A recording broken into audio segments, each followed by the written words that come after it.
எல்லாருக்கும் வணக்கங்க. என்னோட சேனலை சப்ஸ்கிரைப் பண்ண எல்லாருக்கும் ரொம்ப ரொம்ப நன்றி. இன்றைக்கி நம்ம சேனலில் வந்து பாம்பே ஹல்வா எப்படி செய்கிறதுன்னு பார்க்க போகிறோம். அதிக விலை கொடுத்து கடையில் வாங்காமல் நம்ம வீட்டிலையே வந்து ஈஸியாக வந்து ஹல்வா எப்படி செய்கிறது அப்படின்னு நம்ம பார்க்க போகிறோங்க. அது மட்டும் இல்லை, இது வந்து ரொம்ப சாஃப்டாக ரொம்ப டேஸ்டியாகவும் இருக்கும். குழந்தைங்களுக்கு ரொம்ப பிடிக்கும். வாங்க இதை எப்படி செய்கிறதுன்னு பார்க்கலாம்.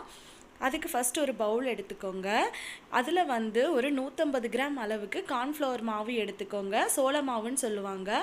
அந்த கார்ன்ஃப்ளவர் மாவு எடுத்துக்கோங்க. நான் இன்றைக்கி 150 கிராம் அளவு கார்ன்ஃப்ளவர் மாவு நான் எடுத்திருக்கேன். அதை வந்து இதில் சேர்த்துக்கலாம். இப்போ எந்த கப்பில் வந்து நம்ம அளவுகள் அளக்கிறோமோ அதே கப்பில் தான் வந்து நம்ம எல்லா அளவுகளையும் நம்ம வந்து எடுத்துக்கணும். இப்போது நான் கார்ன்ஃப்ளவர் மாவு எடுத்த அதே கப்பில் வந்து 2 கப் அளவு தண்ணி சேர்த்துக்கிறேன். 1 கப் அளவு மாவுக்கு 2 கப் அளவு நான் தண்ணி சேர்த்துக்கிறேன்.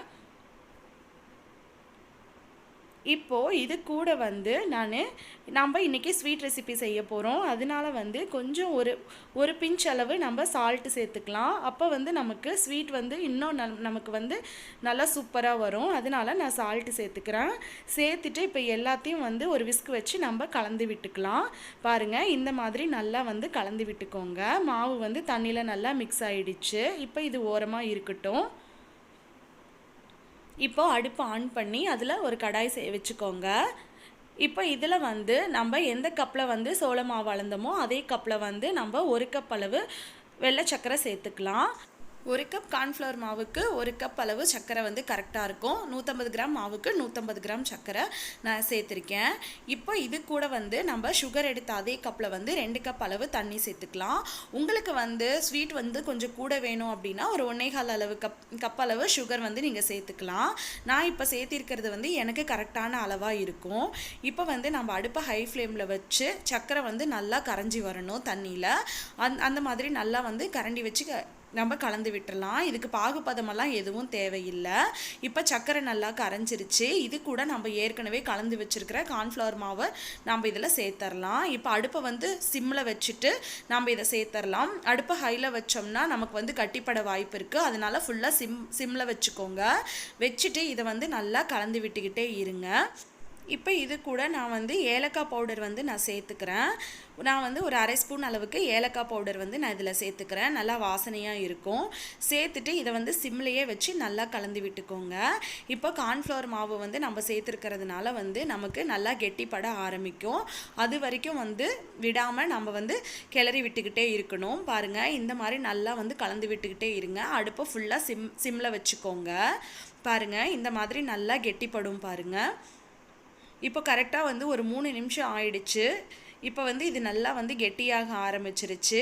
இது கட்டிகள் எதுவும் இல்லாமல் நல்லா வந்து நம்ம கலந்து விட்டுக்கிட்டே இருக்கணும். பாருங்கள், நம்ம மாவு வந்து நல்லா இந்த பதத்துக்கு வந்துருச்சு பாருங்கள். இப்போ இதில் கட்டிகள் எதுவும் விழலை. நல்லா வந்து கெட்டிப்பட ஆரம்பிச்சிருச்சு. நல்லா ஒரு அல்வா பதத்துக்கு வந்துருச்சு. நம்ம வந்து பாதி அளவு வந்து நம்ம அல்வா பதத்துக்கு வந்துருச்சு. இப்போ இந்த ஸ்டேஜில் வந்து நம்ம ஃபுட் கலர் வந்து நம்ம ஆட் பண்ணிக்கலாம். நான் இன்றைக்கி சேர்த்துறது வந்து ரெட் கலரில் ஃபுட் கலர் வந்து நான் ஆட் பண்ணிக்க போகிறேன். உங்களுக்கு எந்த கலர் விருப்பமோ நீங்கள் வந்து அந்த கலரு சேர்த்துக்கலாம். எப்போவுமே அல்வா வந்து ரெட் கலர் தான் நம்ம யூஸ் பண்ணுவோம். நான் அதை வந்து ஒரு 1/2 ஸ்பூன் அளவுக்கு நான் சேர்த்துட்டு இதை வந்து நல்லா நான் கலந்து விட்டுக்கிறேன். பாருங்கள், இந்த மாதிரி வந்து நல்லா ஃபுல்லாக வந்து ஸ்ப்ரெட் ஆகிற மாதிரி நல்லா கலந்து விட்டுக்கோங்க. அடுப்பை வந்து சிம்லேயே வச்சுக்கோங்க. பாருங்கள், இந்த மாதிரி ஃபுல்லாக கலந்து விட்டுக்கோங்க. இந்த மாதிரி நம்ம வந்து சிம்லேயே வச்சு நம்ம நல்லா வந்து கலந்து விடும்போது நமக்கு அல்வா வந்து அடிப்பிடிக்க வாய்ப்பு கிடையாது. அதே மாதிரி வந்து அல்வா வந்து நல்லா சுருண்டு வரும். அதனால தான் வந்து நம்ம சிம்லேயே வச்சு நல்லா வந்து கலந்து விட்டுக்க போகிறோம். இப்போ இது கூட வந்து ஒரு 2 ஸ்பூன் அளவுக்கு நெய் சேர்த்துக்கலாம். நெய் வந்து கொஞ்சம் கொஞ்சமாக தான் சேர்த்து நம்ம கிளறணும். ஒரே தடவையாக நம்ம வந்து ஊற்றி கிளறக்கூடாது. ஒரு 2 டைம் இந்த மாதிரி ஒரு 2 ஸ்பூன் அளவுக்கு சேர்த்து கிளறும் போது அல்வா வந்து நல்ல பதமாக வந்துடும். பாருங்கள், இந்த மாதிரி வந்து நெய் சேர்த்து நல்லா வந்து கிளறி விட்டுக்கோங்க. அல்வா கடாயில் வந்து ஒட்டாமல் வர்றது தான் சரியான அல்வா பதம். நமக்கு வந்து கடாயில் வந்து சுத்தமாக ஒட்டக்கூடாது. அந்த அளவு பதம் வர வரைக்கும் நம்ம வந்து இதை வந்து நம்ம கண்டினியூஸாக வந்து நம்ம கிளறி விட்டுக்கிட்டே தான் இருக்கணும். பாருங்கள், இந்த மாதிரி நல்லா வந்து கிண்டி விட்டுக்கிட்டே இருங்க. இப்போ இது கூட வந்து நம்ம கட் பண்ணி வச்சுருக்க முந்திரி பருப்பை வந்து கொஞ்சமாக சேர்த்துக்கலாம். பாருங்கள் முந்திரி பருப்பை சேர்த்தியாச்சு. மறுபடியும் நம்ம ஒரு 2 ஸ்பூன் அளவுக்கு நெய் சேர்த்துக்கலாம். மொத்தமாக நான் இந்த அல்வாவுக்கு வந்து 4 ஸ்பூன் அளவுக்கு நெய் சேர்த்துருக்கேன். பாருங்கள் நெய் சேர்த்து நல்லா வந்து இந்த மாதிரி கிண்டி விட்டுக்கோங்க. இப்போ அல்வா வந்து நல்லா சுருண்டு வர ஆரம்பிச்சிருச்சு பாருங்கள். கடாயில் வந்து ஒட்டாமல் சுருண்டு வர ஆரம்பிச்சிருச்சு. இன்னும் ஒரு 2 நிமிஷம் வந்து இது போல் நம்ம கிளறி விட்டுக்கிட்டே இருந்தோம்னா அல்வா வந்து நமக்கு சூப்பராக ரெடி ஆகிடுங்க. பாருங்கள் கடாயில் வந்து சுத்தமாக ஒட்டக்கூடாது. இந்த மாதிரி சுருண்டு வரும்போது தான் அது கரெக்டான பதம். நம்ம வந்து எல்லா அளவுகளும் வந்து நம்ம கரெக்டாக போட்டு செஞ்சதுனால அல்வா வந்து நல்லா பர்ஃபெக்டாக வந்திருக்கு. பாருங்கள் இந்த மாதிரி இருக்கணும். இப்போ இந்த சமயத்தில் வந்து நம்ம அடுப்பை ஆஃப் பண்ணிடலாம்.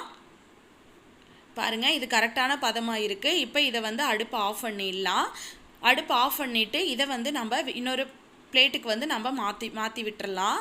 அதுக்கு வந்து நான் இன்றைக்கி ஒரு கேக் ட்ரே எடுத்திருக்கேன். அதில் வந்து நான் கொஞ்சமாக நெய் அப்ளை பண்ணியிருக்கேன். பாருங்கள் இந்த மாதிரி ப்ரஷ் வச்சு எல்லா பக்கமும் வந்து நெய் அப்ளை பண்ணி விட்டுருங்க. அது கூட வந்து கொஞ்சமாக டெக்கரேஷனுக்காக முந்திரி பருப்பு சேர்த்துருக்கேன். சேர்த்துட்டு நம்ம ஏற்கனவே எடுத்து வச்சுருக்க அல்வாவை வந்து நம்ம இதில் சேர்த்துடலாம். பாருங்கள் எவ்வளோ அழகாக சுருண்டு வருது பாருங்கள். கடாயில் வந்து கொஞ்சம் கூட ஒட்டவே இல்லை. இப்போ இந்த அல்வாவை வந்து சேர்த்துட்டு நம்ம எல்லா பக்கமும் வந்து சமப்படுத்தி விட்டுறலாம். அதுக்கு வந்து நம்ம கரண்டி வச்சு எல்லா பக்கமும் வந்து நல்லா சமப்படுத்தி விட்டுறலாம். இது அதனோட சூடு ஆறுற வரைக்கும் ஒரு 1 மணி நேரம் வெளியே வச்சுருக்கலாம். இப்போ இது 1 மணி நேரம் ஆயிடுச்சு. இப்போ நம்ம எடுத்து பார்க்கலாம். பாருங்கள் அல்வா வந்து சூப்பராக ஆறிடுச்சு. இப்போ அதனோட ஓரங்கள் எல்லாம் அப்படியே வருது பாருங்கள். இப்போ இதை வந்து கத்தியை வச்சு இதனோட ஓரங்களை எல்லாம் நம்ம எடுத்து விட்டுறலாம். இப்போ இதை வந்து ஒரு பிளேட்டுக்கு மாற்றிடலாம். பாருங்கள் கத்தியில் சுத்தமாக ஒட்டலை. இப்போ இதை ஒரு பிளேட்டுக்கு மாற்றி நம்ம கட் பண்ணி எடுத்துக்கலாம். பாருங்கள் இது எதுவுமே பண்ண வேண்டியதில்லை. அதாவே பாருங்கள் நல்லா அழகாக வருது. இப்போ இதை கத்தி வச்சு நம்ம கட் பண்ணி விட்டுறலாம். பாருங்கள் ரொம்ப சூப்பராக நம்மளோட பாம்பே அல்வா வந்து ரெடி ஆகிடுச்சுங்க. எவ்வளோ சாஃப்டாக இருக்குது பாருங்கள். நல்லா கட்டியாக இல்லாமல் ரொம்ப ஸ்மூத்தாக இருக்குது. ரொம்பவுமே டேஸ்ட்டாக இருக்கும். அல்வா செய்ய தெரியாதவங்க கூட இந்த ரெசிப்பியை வந்து ரொம்பவுமே தைரியமாக வந்து ட்ரை பண்ணி பார்க்கலாம். அந்த அளவுக்கு வந்து ஈஸியான ரெசிப்பிங்க. நான் சொன்ன இதே அளவுகளோட நீங்கள் வீட்டில் ட்ரை பண்ணி பார்த்துட்டு எப்படி வந்துச்சுன்னு எனக்கு கீழே கமெண்ட் செக்ஷனில் சொல்லுங்கள். மறக்காமல் நம்ம சேனலை சப்ஸ்கிரைப் பண்ணிக்கோங்க. என்னோட இந்த பதிவை பார்த்ததுக்கு ரொம்ப நன்றி.